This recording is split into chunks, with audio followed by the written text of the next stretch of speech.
Selamat pagi Bapak Ibu yang diberkati oleh Tuhan. Ialah supaya kita tetap namanya. setia dan Saudara percaya yang kasih, kepadanya. kita Selamat sore, saudaraku, Bapak Ibu saudara sekalian yang dikasihi dan diberkati Tuhan. Kita berjumpa kembali di dalam ruang pembahasan firman Tuhan melalui pelajaran sekolah sahabat kita minggu ini yang berjudul Persembahan untuk Yesus. Mari kita tunduk kepala sejenak. Tuhan, Bapa kami dalam kerajaan sorga, segala puji dan hormat kami naikkan kepadamu Tuhan, untuk kasih pemeliharaanmu bagi kami.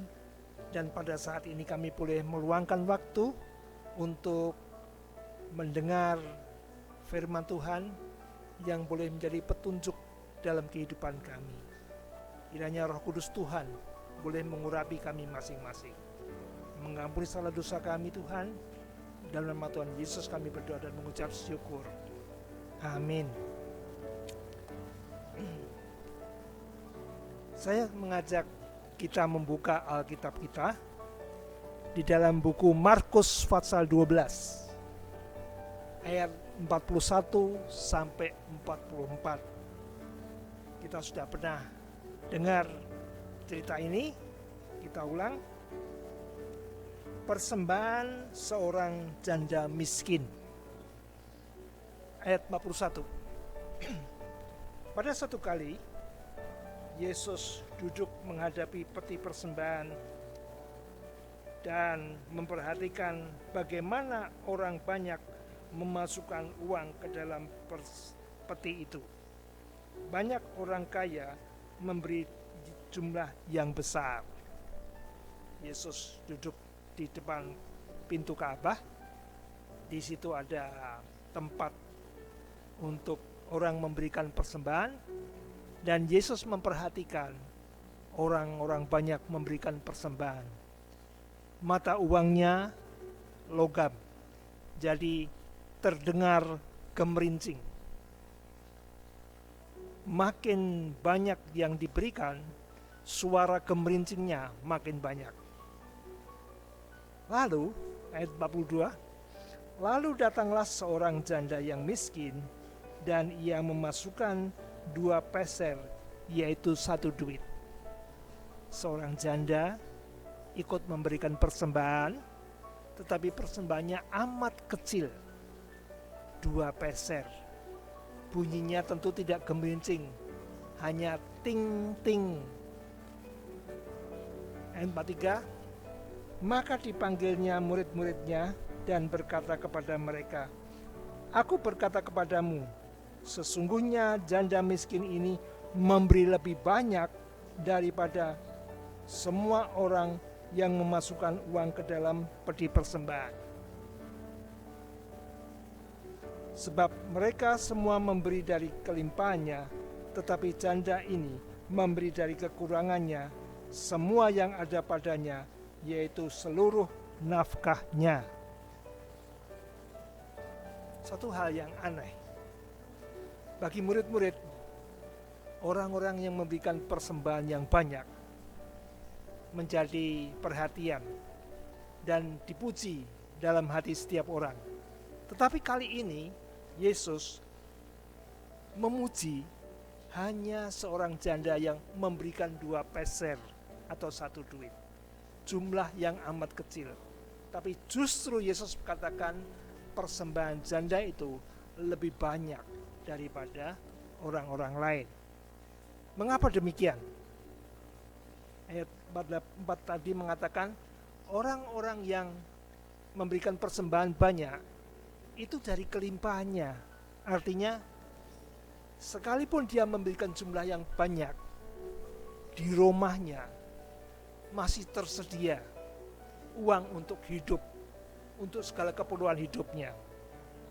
Tetapi janda ini yang memberikan 2 peser, dia itu sebenarnya membutuhkan 2 peser itu untuk hidup. Itu pun kurang. Tapi dengan rela hati, janda ini memberikannya kepada persembahan Ka'bah Tuhan. Ada pengorbanan di sana. Dan sebenarnya Ka'bah Tuhan itu 2 peser itu tidak ada artinya. Tetapi di sini Tuhan katakan lebih banyak. Artinya bagi Tuhan jumlah tidaklah penting di hadapan Tuhan. Tapi Tuhan melihat hati daripada janda ini yang dengan rela ikhlas memberikan, padahal dia sangat membutuhkan 2 peser itu untuk hidupnya.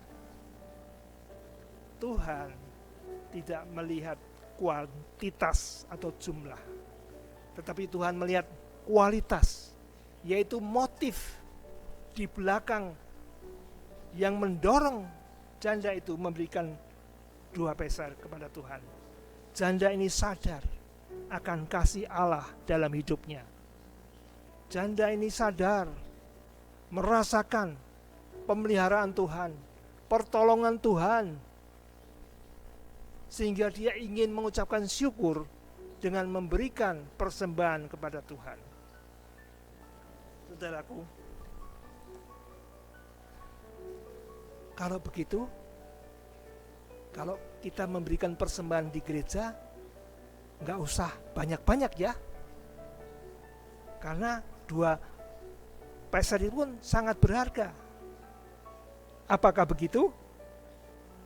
Mari kita buka di dalam Ulangan 16 ayat 16 dan 17. Ulangan 16 ayat 16 dan 17. 3 kali setahun setiap orang laki-laki di antaramu harus menghadap hadirat Tuhan Allahmu ke tempat yang akan dipilihnya, yakni pada hari raya roti tidak beragi, pada hari raya 7 minggu, dan pada hari raya pondok daun. Janganlah ia menghadap hadirat Tuhan dengan tangan hampa, tetapi masing-masing dengan sekadar persembahan sesuai dengan berkat yang diberikan kepadamu oleh Tuhan Allahmu. Tuhan menghendaki setiap orang Yahudi yang ke Ka'bah Yerusalem pada perayaan-perayaan yang disebut tadi, mereka diharapkan untuk membawa persembahan, bukan tangan hamba.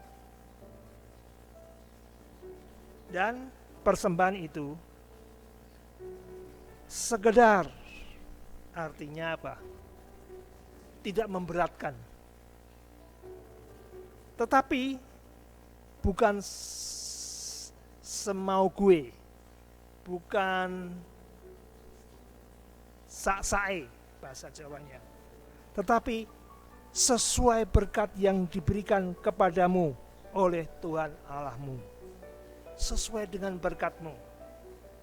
Jadi artinya bagi orang yang mempunyai status sosial ekonomi yang tinggi,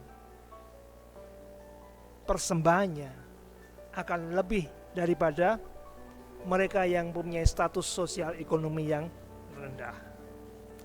Jadi berapa banyak persembahan kita berikan kepada Tuhan? Seharusnya beda dengan perpuluhan. Kalau perpuluhan kita sudah tahu itu angka 10% dari pendapatan kita, dari keuntungan kita. Tetapi persembahan Tuhan tidak menetapkan berapa persen. Mari kita baca di dalam 2 Korintus 9 ayat 7.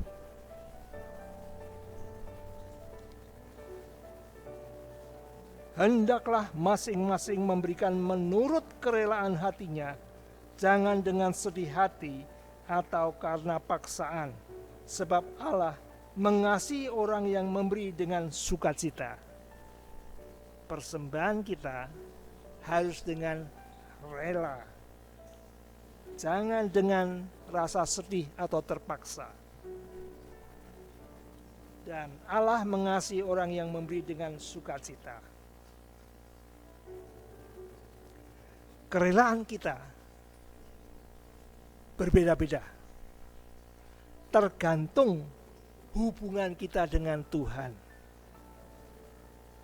Makin menyadari kasih Allah dalam hidup kita, makin merasakan berkat-berkat-Nya dalam hidup kita, makin menyadari penebusan yang Yesus sudah lakukan untuk keselamatan kita, maka timbullah rasa syukur dan kita akan memberikan dengan roh kedermawanan. Dan di dalam ayat 6 dan 8 dikatakan, 2 Korintus 9 ayat 6 dan 8, camkanlah ini, orang yang menabur sedikit akan menuai sedikit juga, dan orang yang menabur banyak akan menuai banyak juga.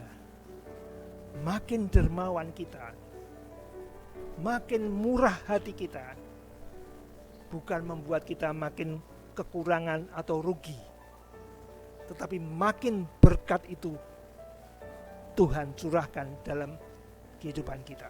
Ayat 8, dan Allah sanggup melimpahkan segala kasih karunia kepada kamu, supaya kamu senantiasa berkecukupan di dalam segala sesuatu, dan malah berkelebihan di dalam pelbagai kebajikan. Itulah janji Tuhan. Marilah kita membawa persembahan kita. Sebelum kita bawa, kita tentukan berapa besar yang akan kita berikan kepada Tuhan. Jangan sampai pada waktu di gereja, di dalam kebaktian, waktu pundi-pundi dijalankan, kantong persembahan dijalankan, kita baru merogoh kantong atau dompet kita, mencari uang yang terkecil yang kita berikan. Tapi sebaiknya setelah kita menyisihkan perpuluhan, kita doakan, kita mintakan pertolongan Tuhan. Tuhan akan memberikan hikmat bagi kita, sehingga kita bisa menentukan sebagai rasa syukur kita akan memberikan persembahan kepada Tuhan. Dan semoga persembahan yang kita berikan dengan ikhlas, dengan rela, menjadi bau-bauan yang harum di hadapan Tuhan. Tuhan memberkati kita semuanya. Amin.